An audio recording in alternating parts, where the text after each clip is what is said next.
The great hall of Xanthara Prime buzzed with the voices of 200 different species.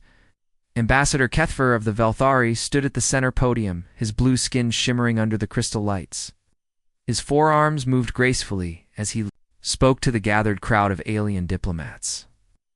"My fellow council members," Kethfer said, his voice carrying across the vast chamber, "we face something our people have not seen in 3,000 years.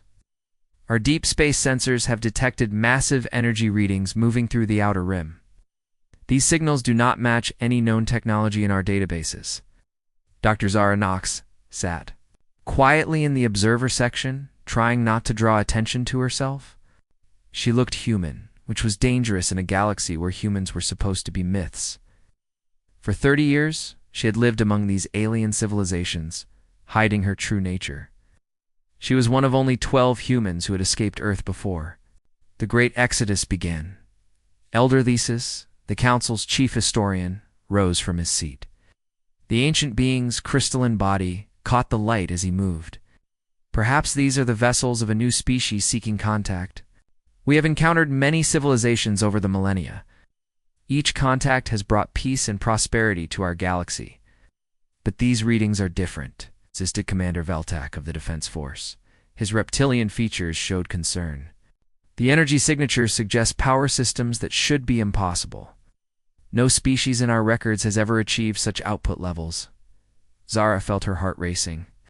She knew exactly what those energy signatures meant. After centuries of travel through the empty space between star systems, humanity had finally reached the edge of galactic civilization. The human fleet was coming home, in the deep void of space, millions of miles away from the council chambers. Captain Jake Morrison stood on the bridge of the UES Defiance.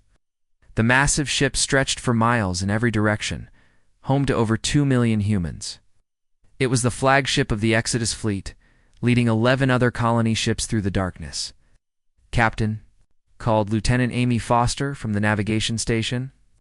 "Long-range sensors are picking up artificial structures ahead. Massive ones. We're looking at space stations the size of small moons." Morrison nodded slowly. His family had lived on this ship for 4 generations, waiting for this moment. "What about defensive positions? Hundreds of vessels moving in organized patterns," reported Commander Ryan Blake from the weapons station. "But they don't appear to be military formations. More like traffic control." "After 200 years of travel, we finally made it," Morrison said quietly. He thought about his great-grandfather, who had been among the last to leave Earth. The old man had died believing his descendants would find a new home among the stars. Back on Xanthara Prime, the council meeting continued. Magistrate Cordwin, a tall being with silver skin and large black eyes, stood to address the assembly. "I have reviewed the sensor data myself," Cordwin announced. "These readings remind me of something from our oldest records, stories that most of us consider nothing more than legends." A murmur went through the crowd. Elder Thesis moved closer to the speaking platform. "You speak of the ancient tales. Myths of the warrior race?" "The humans," Cordwin said simply. The hall fell silent. Even Zara felt a chill run down her spine. She had heard these stories countless times during her years in hiding. To the aliens of the galaxy, humans were legendary. Beings from the distant past. Stories told to children about creatures who could survive anything, who never gave up, who could adapt to any challenge. "Surely you don't believe those old stories are real," laughed Ambassador Threx of the Kalari. "Tales of beings who could live on poison worlds, who fought with such fury that entire armies would flee before them. These are myths created to teach lessons about courage." Elder Thesis moved to the center of the hall. His voice became deeper as he recited from memory. "They came from a world of fire and ice, where the very air could kill, and the ground shook with rage, but instead of fleeing their harsh world, they made it stronger. They learned to breathe poison, to drink acid, to fight in conditions that would destroy any other life." "Pretty stories," said General Vextar of the Sectar Empire. "But stories nonetheless. No single species could possess such abilities. Our own scientists have proven that such adaptability is biologically impossible." Zara almost smiled at that comment. If only they knew how wrong they were. Millions of miles away, the human fleet continued their approach. Captain Morrison called a meeting of the ship commanders. On the main screen, 11 other captains appeared, each representing one of the massive colony ships. "We've been monitoring their communications," Morrison explained. "The language has changed over the centuries, but our computers can translate most of it. They call themselves the Galactic Council. Over 200 species working together in peace." Captain Alina Rodriguez of the UES Liberty spoke first. "Any signs of hostility?" "None so far," Morrison replied. "But we need to be careful. We don't know how they'll react to finding out humans are real." Captain Steve Parker of the UES Freedom leaned forward. "Our weapon systems are ready if needed. 2 centuries of development have given us advantages they won't expect." "Let's hope it doesn't come to that," Morrison said. "We left Earth to find a new home, not to start a war." On Nexus Station, the galaxy's largest trading hub, Sub-Commander Threx received the latest sensor reports. The massive structure housed millions of beings from hundreds of different worlds. Threx had been born on this station and had never seen anything that worried him until now. "The unknown vessels are still approaching," reported his aide, "but they're moving slowly, almost carefully, as if they don't want to appear threatening." "How many ships?" Threx asked. 12 large vessels and several hundred smaller ones. The large ships are enormous.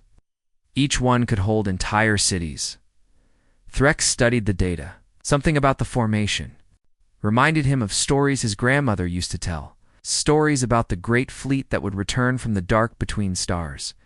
Back in the council chambers, the debate continued. Ambassador Kethfer tried to bring order to the discussion. "Whether these are the mythical humans or simply a new species, we must prepare for contact," he said. "Our protocols require peaceful first contact procedures." "But what if the legends are true?" asked Elder Thesis. "What if beings of such power have truly returned to our galaxy?" Dr. Zara Knox could no longer remain silent. She stood up from her seat in the observer section. Every eye in the chamber turned to her. "The legends are true," she said simply. The hall erupted in shocked voices.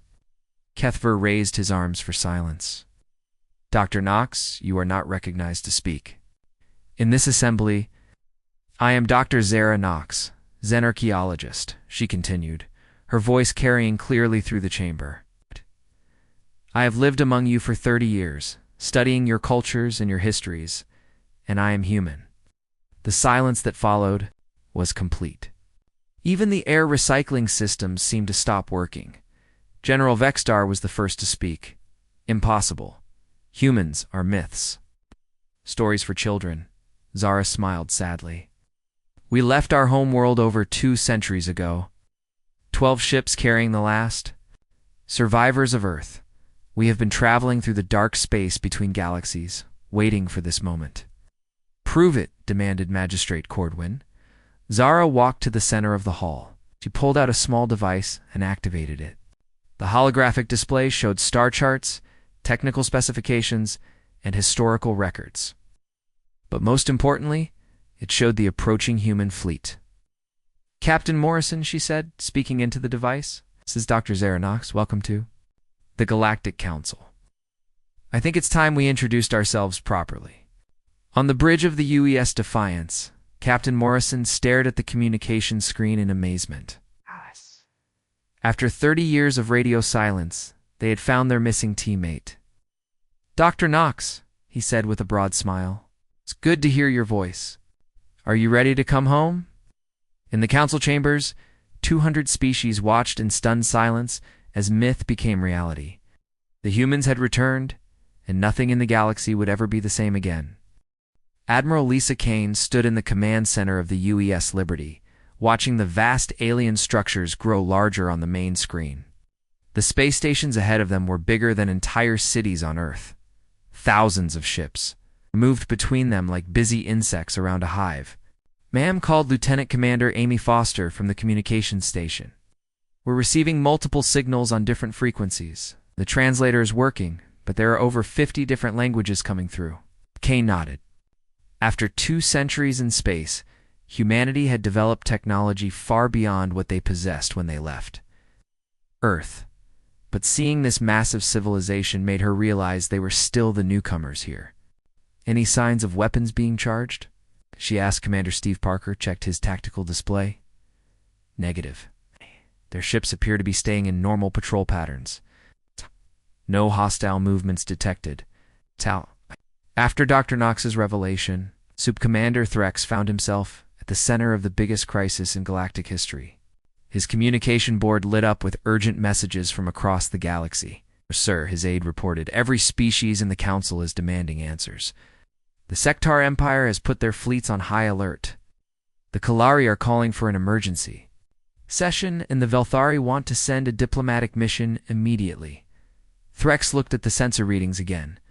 The unknown fleet had stopped at the edge of the system, clearly waiting for some kind of response. "What do our protocols say about legendary species returning from the dead?" "There are no protocols for that, sir." On the bridge of the UES Defiance, Captain Morrison received an encrypted message from Dr. Knox. The communication came through quantum channels that the aliens couldn't detect or decode. Jake Knox's voice came through clearly. "The situation here is complicated. Half the species are excited, half are terrified. The Sectar Empire sees you as a threat. Their General Vexstar is already moving battle fleets toward your position." Morrison frowned. "How long do we have?" "Maybe 2 days before they arrive in force. But there's good news, too.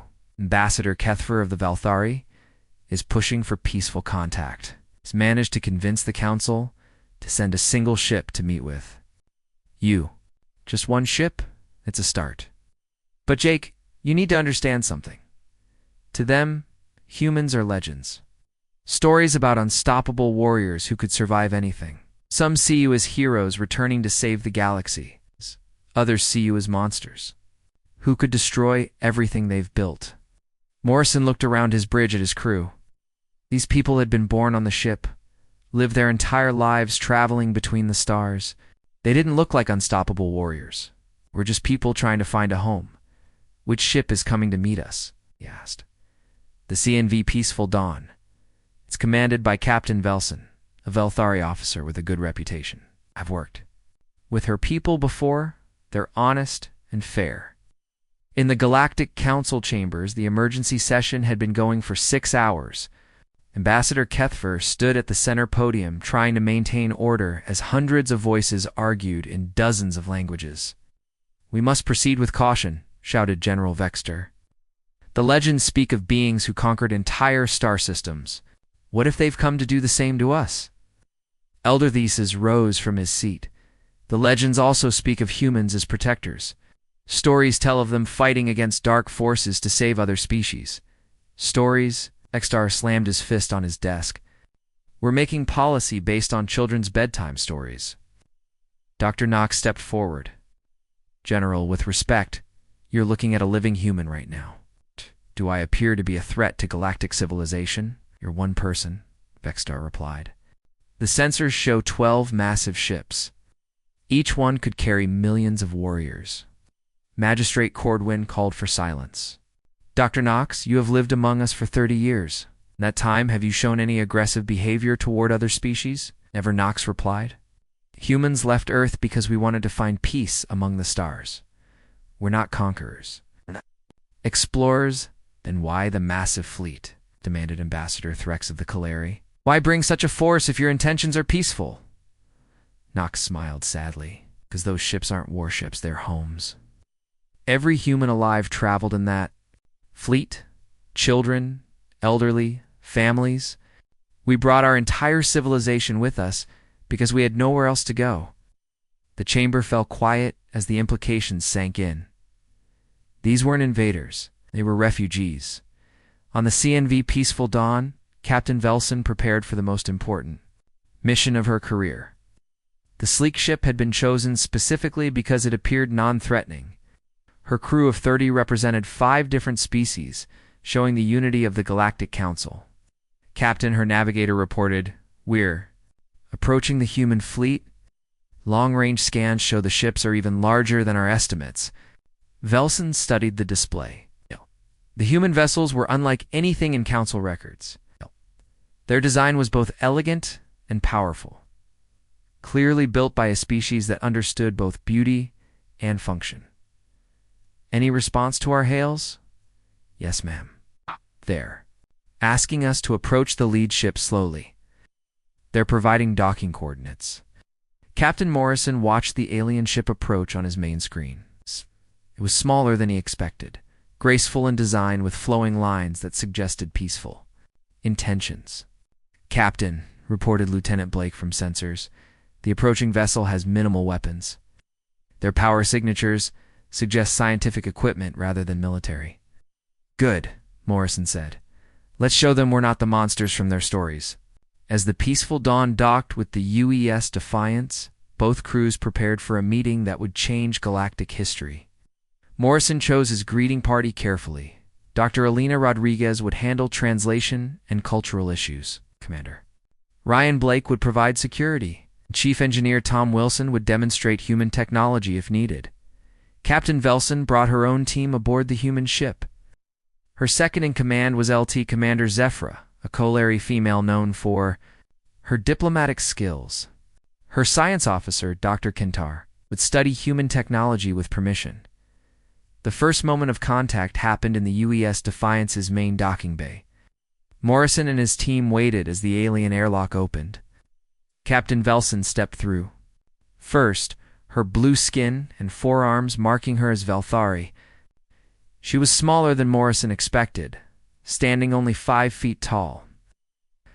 I am Captain Velson of the Galactic Council ship Peaceful Dawn, she said in accented but clear English. On behalf of the Council, I welcome you to our galaxy. Morrison stepped forward and extended his hand in the traditional human greeting. I am Captain Morrison of the United Earth ship Defiance, come in peace, seeking a place among the stars. Velson looked at the extended hand with curiosity. Dr. Rodriguez quickly explained the gesture, and Velson carefully shook Morrison's hand with one of her forearms. Your ship is magnificent, Velson said, looking around the docking bay. Legend spoke of human engineering skill, but seeing it in reality is remarkable. Would you like a tour? Morrison asked. We want to show you that we're not the warriors from your stories. We're just people looking for a home. As they walked through the ship's corridors, Velson and her team saw something unexpected. Human children playing in recreation areas. Elderly humans tending gardens in the ship's growing sections.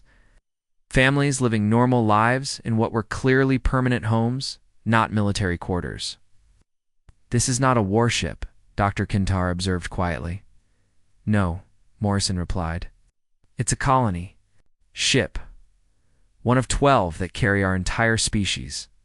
We've been traveling for over 200 years looking for a place where we could live in peace. The Commander Zephyr spoke up.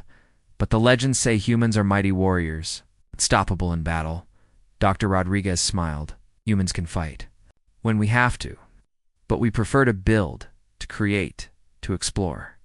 War is something we do when there's no other choice. Captain Velson stopped walking. You're refugees? In a way, yes, Morrison admitted. Earth became uninhabitable. We had to leave or die. We've been searching for a new home ever since. Tour continued for 3 hours. The alien visitors saw human schools, hospitals, workshops, and living areas. They met families who had spent generations in space, children who had never seen a planet, elderly humans who remembered stories of Earth. When they returned to the docking bay, Captain Velson's report would change everything. Captain Morrison, she said formally, I will recommend to the Galactic Council that humanity be granted full membership status and territorial rights in the Outer Rim sectors. Thank you, Morrison replied. We just want to live in peace with our neighbors. There may be challenges ahead, Velson warned. Not all species will welcome you as easily as the Velthari. Some fear the return of the legendary humans. We understand, Morrison said. We're willing to prove ourselves through our actions, not our reputation.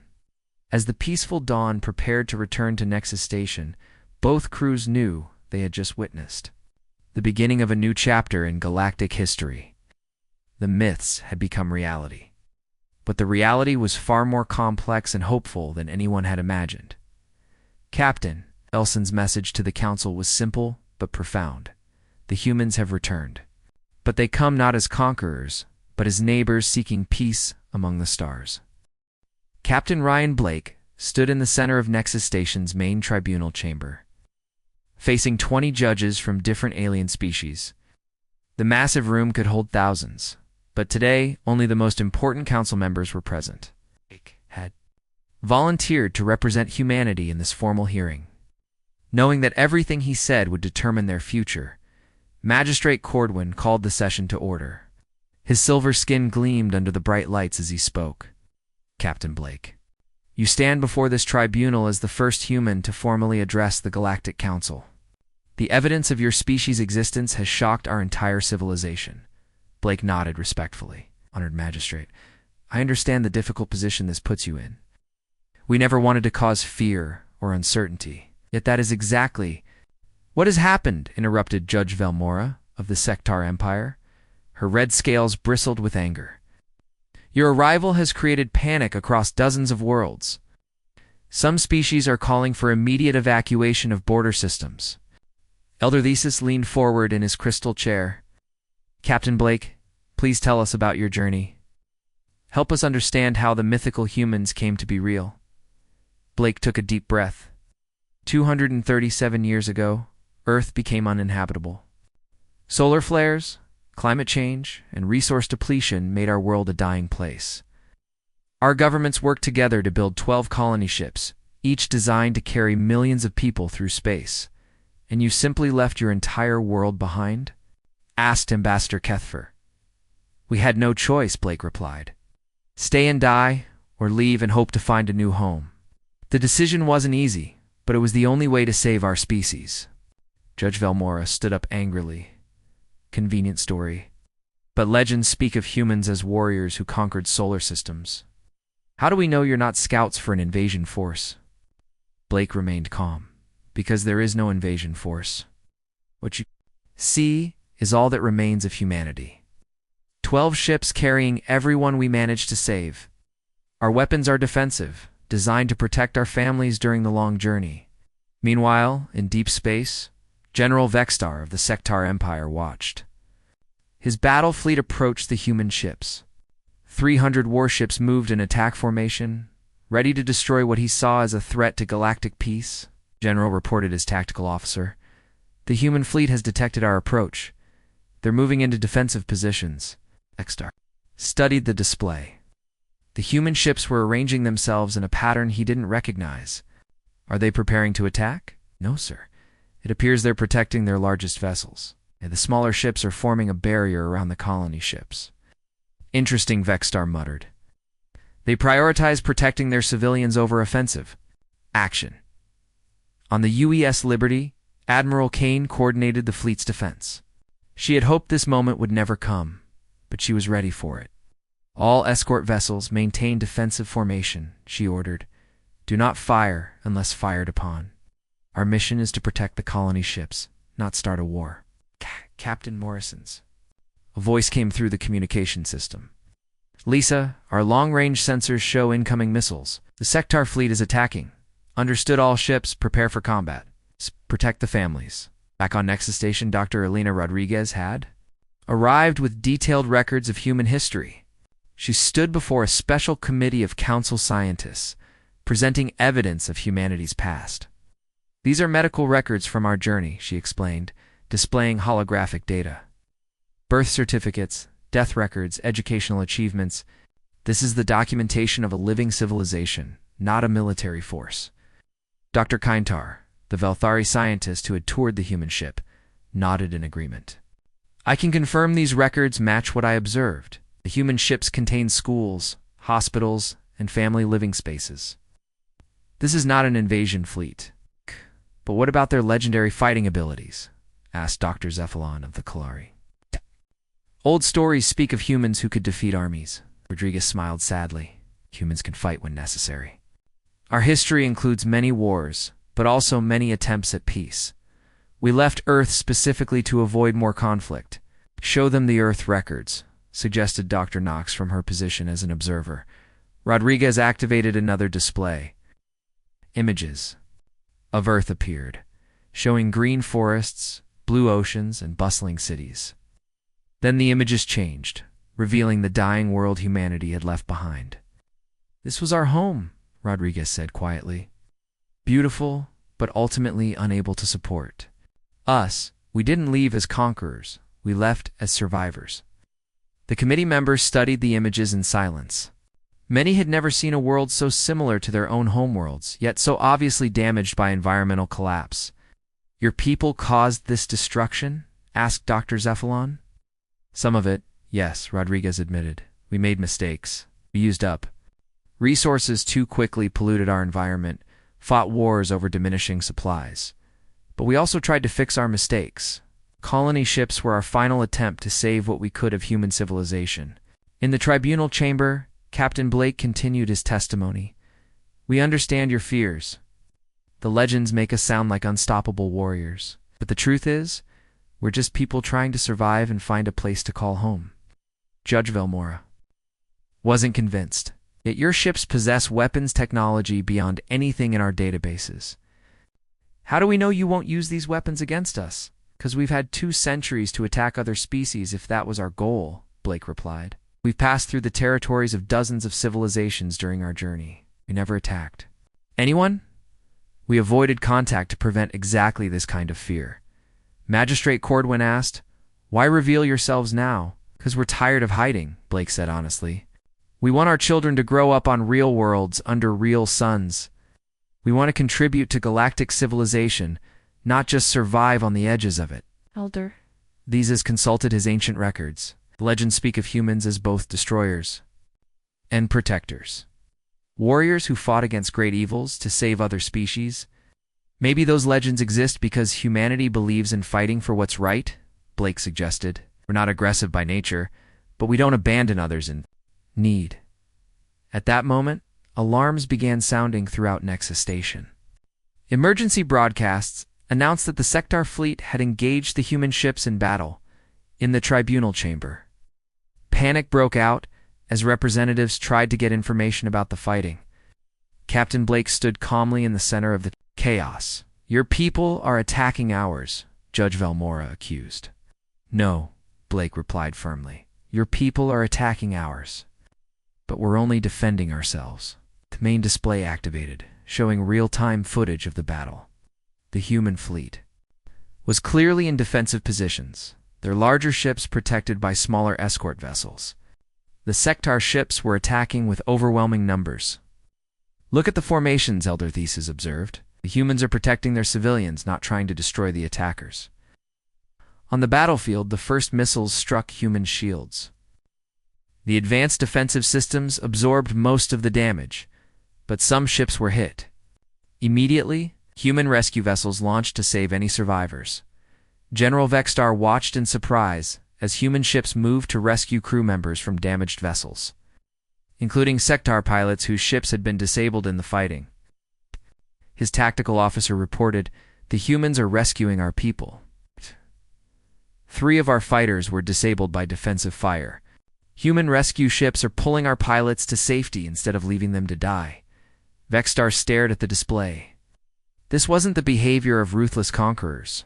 Back in the tribunal chamber, the council members watched the battle footage in amazement. The humans were clearly winning the engagement, their superior technology and defensive positions giving them every advantage. But instead of pressing their attack, they were rescuing enemy survivors. "This is not the behavior of aggressive invaders," admitted Judge Velmora quietly. Ambassador Kethfer stood up. "I call for an immediate ceasefire. The humans have proven their intentions through their actions." "Agreed," said Magistrate Cordwin. "Captain Blake, can your people stop this fighting?" Blake activated his communication device. "Admiral Kane, this is Captain Blake. The Council is calling for a ceasefire." Kane's voice came through clearly. "Understood. All human vessels, cease fire immediately. Continue rescue operations for all survivors, regardless of species." The battle stopped as suddenly as it had begun. Human ships continued pulling survivors from damaged vessels, while Sector ships withdrew to a safe distance. "General, Vextar opened a communication channel to the human fleet. This is General Vextar of the Sector Empire. I apologize for this attack. Your actions have shown honor in battle. Admiral Kane responded, "General, we don't want to be your enemies. We just want to find a place to live in peace." Tribunal chamber. The council members looked at each other with new understanding. The humans had faced an unprovoked attack and responded with both strength and mercy. They had fought only to protect their families and had risked their own lives to save enemy survivors. Elder Thesis spoke for the entire council. Captain Blake, the legend, spoke truly of human courage and honor, but they failed to mention your compassion. 3 weeks after the tribunal decision, the real test began. The Galactic Council had assigned humanity territory in the Outer Spiral, a region filled with worlds that other species found too dangerous or difficult to colonize. These planets had extreme weather, hostile environments, and resources that were hard to reach. Admiral Kane stood on the observation deck of the UES Liberty, watching their first assigned world grow larger on the screen. The planet looked harsh and uninviting, with violent storms covering most of its surface and temperatures that would kill most alien species. "Looks like home," she said with a smile. Captain Morrison joined her at the viewing window. The council thinks they're giving us the worst worlds in the galaxy. They don't realize we prefer them this way. The planet, designated as New Terra by the humans, had gravity twice that of Earth, an atmosphere filled with sulfur compounds, and constant electrical storms. To most council species, it was completely uninhabitable. 2 humans who had spent generations adapting to harsh conditions on their ships, it was perfect. Dr. Alina Rodriguez led the first survey team to the surface. Her environmental suit was lighter than what other species would need because humans could tolerate much higher radiation levels. The landing party included engineers, scientists, and colonists eager to set foot on solid ground for the first time in their lives. "Air quality is acceptable with basic filtration," Rodriguez reported to the ships above. "Gravity is heavy, but manageable. The storms provide excellent geothermal energy potential." Lieutenant Commander Amy Foster, now serving as colony operations chief, coordinated the establishment of the first settlement. Within days, humans were building structures that could withstand the planet's violent weather while harvesting energy from the constant lightning strikes. On Nexus Station, alien observers watched the human colonization efforts with amazement. What they considered an impossible world was being transformed into a thriving colony in record time. "How are they doing this?"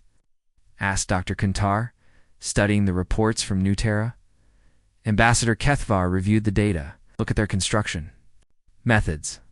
They're not fighting the environment. They're working with it. Those storms that make the planet uninhabitable to us are providing unlimited power for their cities." The success of New Terra encouraged the Council to offer more challenging worlds to humanity. Each new planet seemed worse than the last, but each became a successful human colony.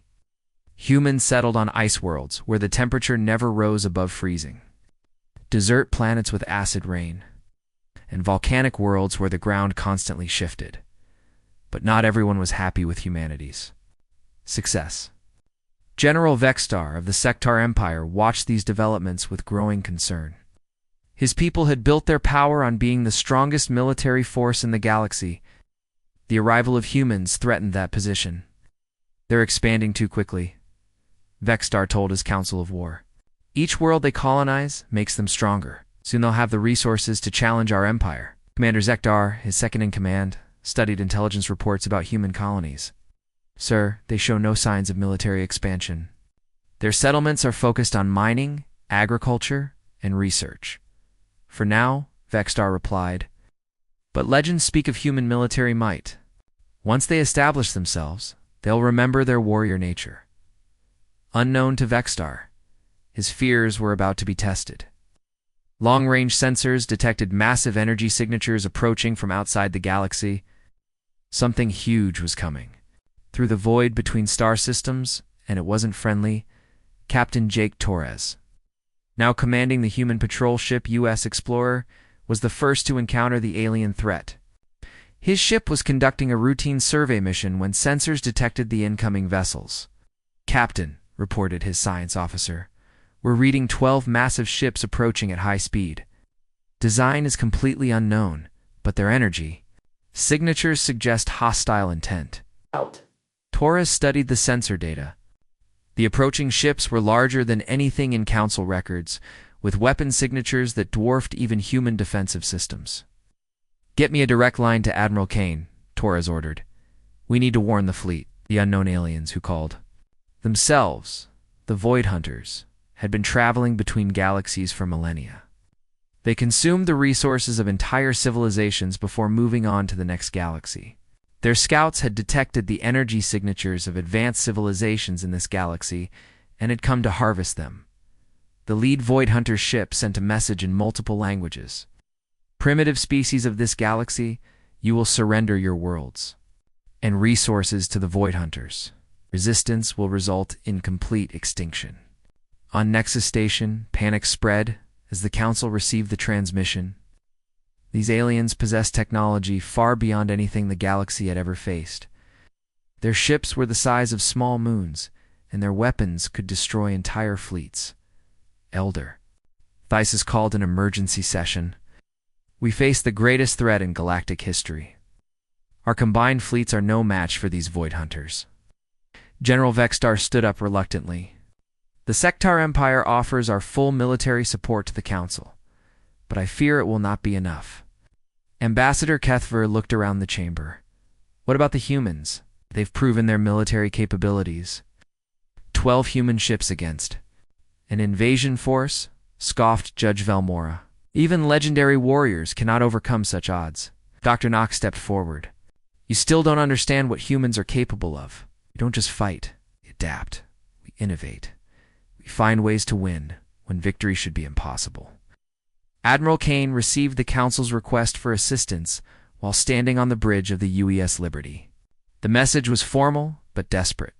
The Galactic Council requests immediate military assistance from human forces to repel an invasion from outside the galaxy. Kane called a meeting of all ship commanders. The holographic displays showed 12 human ships facing hundreds of Void Hunter vessels. By any reasonable calculation, humanity was about to be wiped out along with the rest of galactic civilization. "Recommendations?" Kane asked her. Captain Morrison spoke first. "Our defensive systems are strong, but we can't match their firepower directly." Captain Rodriguez added, "However, our ships are faster and more maneuverable. We could use hit-and-run tactics." "The Void Hunters expect conventional warfare," observed Captain Parker. "They've conquered other galaxies using overwhelming force. They won't be prepared for human tactics." Kane made her decision. "We'll help the Council, but we fight this our way. Prepare for guerrilla warfare on a galactic scale." The first battle took place near the Council's outer defense perimeter. A massive Void Hunter fleet attacked 3 Council battle groups simultaneously.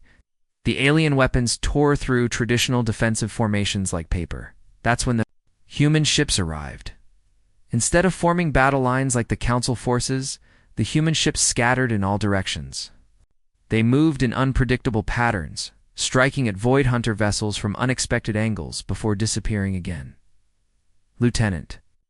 Commander Foster piloted her fighter squadron in a daring attack run on a Void Hunter command ship, using tactics developed during asteroid mining operations. Her pilots flew through the enemy's own weapons fire, using the chaos as cover. "This is insane," transmitted one of her pilots. "We're flying through their missile barrage." "That's the idea," Foster replied. "They can't target us if we're in the middle of their own explosions." The human fighters reached the Void Hunter ship and delivered their payload directly into its reactor core. The massive alien vessel exploded from within, taking to escort ships with it. General Vextar watched the battle from his command ship in amazement. "How are they doing this?" His tactical officer studied the sensor readings. "Sir, the humans are using their own environment against them. They're not avoiding the danger, they're hiding inside it." Captain Torres led a boarding party onto a damaged Void Hunter vessel. The alien ship's atmosphere was toxic to most Council species, but humans could survive it with basic protective gear. Torres and his team fought through corridors filled with poisonous gas, while Council allies watched in awe. "The environmental systems are failing," reported Torres. "Perfect conditions for us."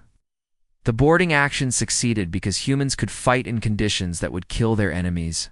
They captured the Void Hunter's ship and turned its weapons against the invasion fleet. But the real breakthrough came when human engineers studied the captured alien. Technology. Dr. Rodriguez led a team that discovered the Void Hunter's weakness. Their ships required constant communication with a central command vessel to coordinate their attacks. "They're not independent fighters," she explained to the council war room. "They're like a hive mind. Cut off the central ship, and the rest become confused and disorganized." Admiral Kane developed a plan that seemed impossible. Instead of fighting the entire Void Hunter fleet, they would target only the command ship hidden at the center of the formation. "The plan requires us to fly through the middle of their entire fleet," Kane explained to her captains. "We'll take massive damage, but if we can reach the command ship, we can end this war." "It's suicide," protested Captain Morrison. "Maybe," Kane admitted, "but it's also our only chance. And since when do humans back down from impossible odds?" 6 months after the victory over the Void Hunters, the Galactic Council held its most important ceremony in 3,000 years. The Great Assembly Hall on Xanthara Prime was filled with representatives from every species in known space. Humanity would officially become full members of the galactic community.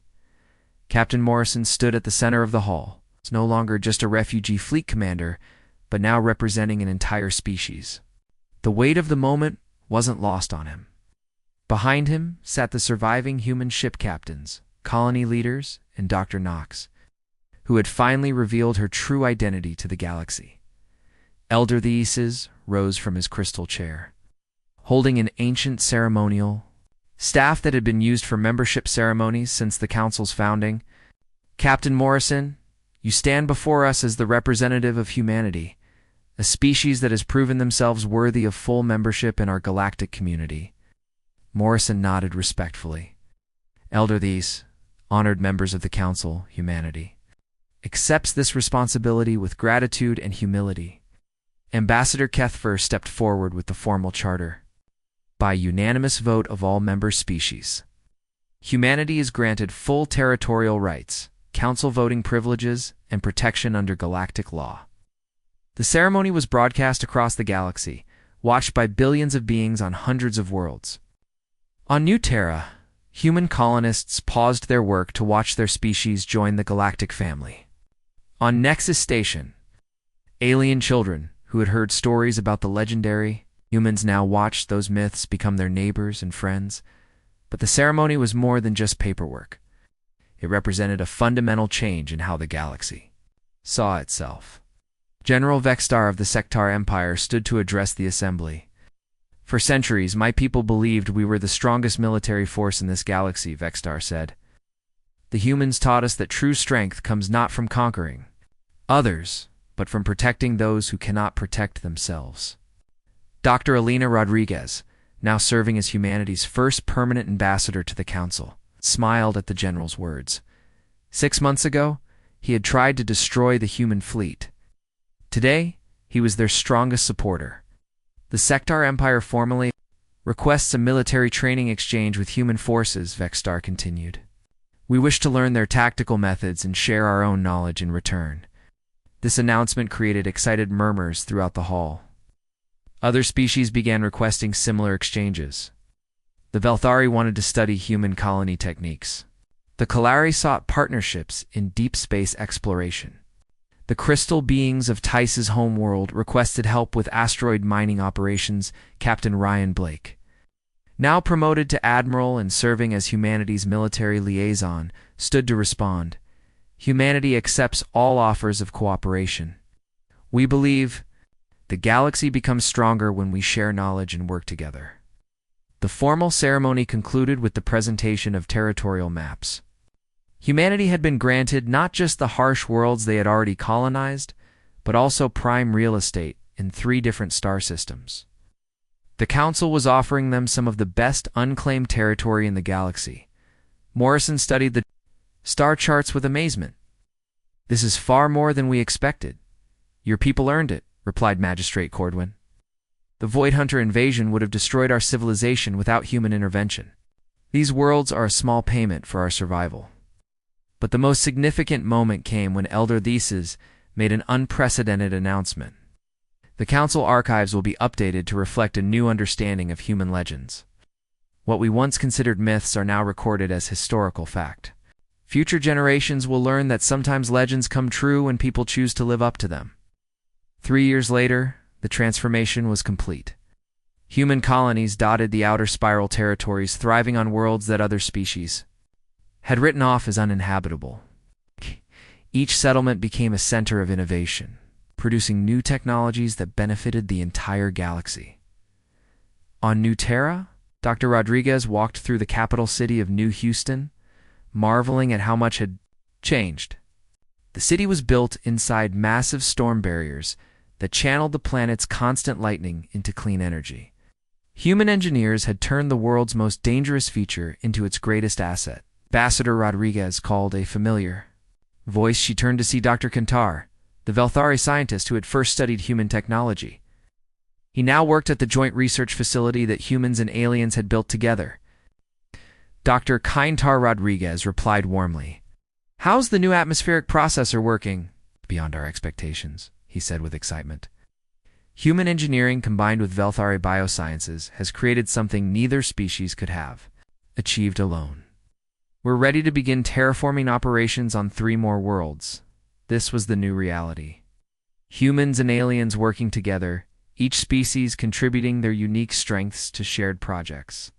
The harsh worlds that had been humanity's punishment had become their greatest gift, serving as testing grounds for technologies that would help colonize even more challenging environments. Captain Torres, now commanding the joint exploration. Vessel CNV Discovery led mixed crews of humans and aliens into previously unexplored regions of space. His ship carried families from a dozen different species, all working together to map new star systems and establish peaceful contact with newly discovered civilizations. Captain, his navigation officer, a young Kalari named Zephlin, reported, "We're receiving signals from the Andromeda system. It appears to be a distress call." Torres smiled. 3 years ago, responding to such a call would have been a human decision alone. Now it was a team effort involving the best minds from multiple species. "What do you think, people? Do we investigate?" The bridge crew, representing 5 different species, unanimously agreed to help. This was what the galaxy had become, a community, where the old human values of never abandoning those in need had spread to become universal principles. On Nexus Station, the old tribunal chamber had been converted into a cultural center where beings from across the galaxy came to learn about each other's histories. The most popular exhibit was the human journey, which told the story of Earth's evacuation and humanity's long search for a home. Lieutenant Commander Amy Foster, now serving as Director of Cultural Exchange, often gave tours to visiting school groups. Today's group included children from 12 different species, all eager to learn about the legendary humans who had become their friends. "Were humans really as strong as the old stories said?" asked a young Sectar student. Foster smiled. "The stories made us sound like unstoppable warriors, but the truth is more interesting. Humans are strong because we never give up, not because we're the best fighters." "But you defeated the Void Hunters," pointed out a Velthari child. "We defeated them by working together with all the council species," Foster corrected. "Humans didn't save the galaxy alone. We all saved it together." This had become the new legend that children across the galaxy learned. Not stories about invincible human warriors, but tales about different species working together to overcome impossible challenges. Meanwhile, in the far reaches of space, Captain Morrison commanded the new Deep Space Exploration Fleet. His mission was to investigate signals coming from beyond the galactic rim, signs that other civilizations might exist in distant galaxies. "Sir," reported his science officer, "the human Kalari team working together at the sensor station were detecting structured radio transmissions from the direction of the Magellanic Clouds. It appears to be first contact protocols." Morrison nodded thoughtfully. "Prepare a response using standard council greeting formats. Let them know they're contacting a peaceful galactic alliance." The message that went out included greetings in over 200 languages, representing every species in the council. At the end, Morrison added a special note. We are explorers and friends, seeking knowledge and peaceful contact. Among us are humans, once thought to be myths, who learned that the greatest legends are the ones we create together. Serving as the Council's chief xenorchaeologist, documenting how the galaxy had changed since humanity's arrival. Her research showed that the integration of humans had accelerated technological development across all species, while also strengthening cultural cooperation. The humans brought more than just military strength, she wrote in her official report. They brought a philosophy that no one should be left behind. Every challenge can be overcome through determination and cooperation. As she finished her report, Knox looked out at the stars through her office window on Nexus Station. Somewhere out there, human families were raising children who would never know a time when their species was considered mythological. These children would grow up as citizens of the galaxy, working alongside alien friends to explore new worlds and solve new challenges. The legends had become reality. But the reality had become something even better than the myths. Humanity had found their place among the stars not as conquerors or refugees, but as partners in the greatest adventure of all, building a peaceful, cooperative civilization that spanned the galaxy. Elder These updated the historical records one final time. The humans returned to fulfill the ancient prophecies, but they brought something the legends never mentioned: